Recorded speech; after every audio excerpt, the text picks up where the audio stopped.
Calculation of CA current assets, LA liquid assets and CL current liability when CR current ratio and QR quick ratio are given।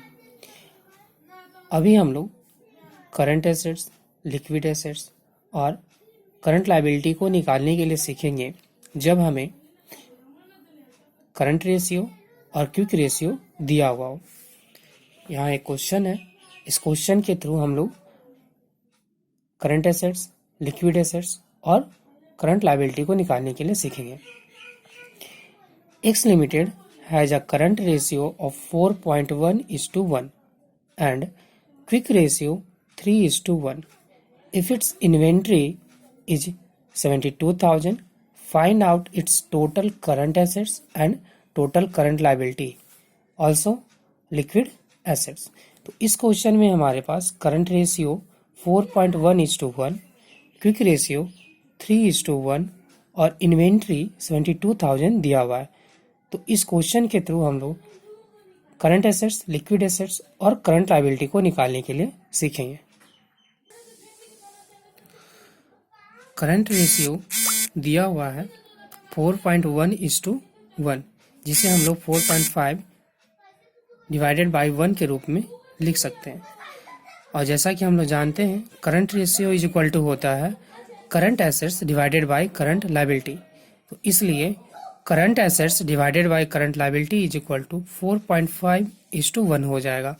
और जब हम इसे cross multiplication करेंगे तो यहाँ पर हमारे पास current assets is equal to 4.5 into CL मिल जाएगा। उसी तरह से क्विक रेशियो दिया हुआ है 3:1, जिसे हम 3/1 के रूप में लिख सकते हैं। और क्विक रेशियो होता है liquid assets divided by current liability. तो इसलिए liquid assets divided by current liability is equal to हो जाएगा 3/1।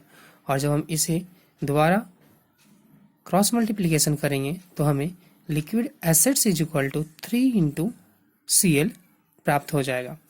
और जैसा कि हम लोग जानते हैं liquid assets is equal to होता है करंट एसेट्स माइनस इन्वेंट्री।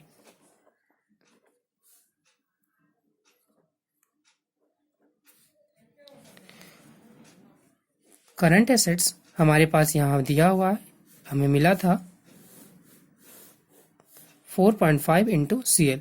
तो हम इस करंट एसेट्स की जगह पर 4.5 इंटू CL माइनस इन्वेंट्री हमारे पास था 72,000।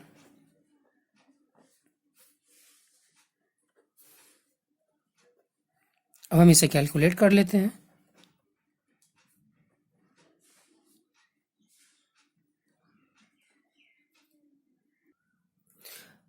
जब हमने इस इक्वेशन को कैलकुलेट किया तो हमें करंट लायबिलिटी के रूप में 48,000 प्राप्त हो गया। अब हम यहाँ से करंट एसेट्स निकाल सकते हैं, जो कि है 3 इंटू CL और 4.5 इंटू CL। तो यहाँ पर हम करंट एसेट्स भी निकाल सकते हैं और लिक्विड एसेट्स को भी। लिक्विड एसेट्स को निकालने के लिए हमें इस 48,000 को 3 से मल्टीप्लाई करना होगा और करंट एसेट्स को निकालने के लिए हमें इस 48,000 को 4.5 से मल्टीप्लाई करना होगा। तो जब हमने 48,000 को 4.5 से मल्टीप्लाई किया तो हमें करंट एसेट्स के रूप में 2,16,000 मिला और 3 से 48,000 को मल्टीप्लाई किया तो हमें लिक्विड एसेट्स के रूप में 1,44,000 प्राप्त हुआ।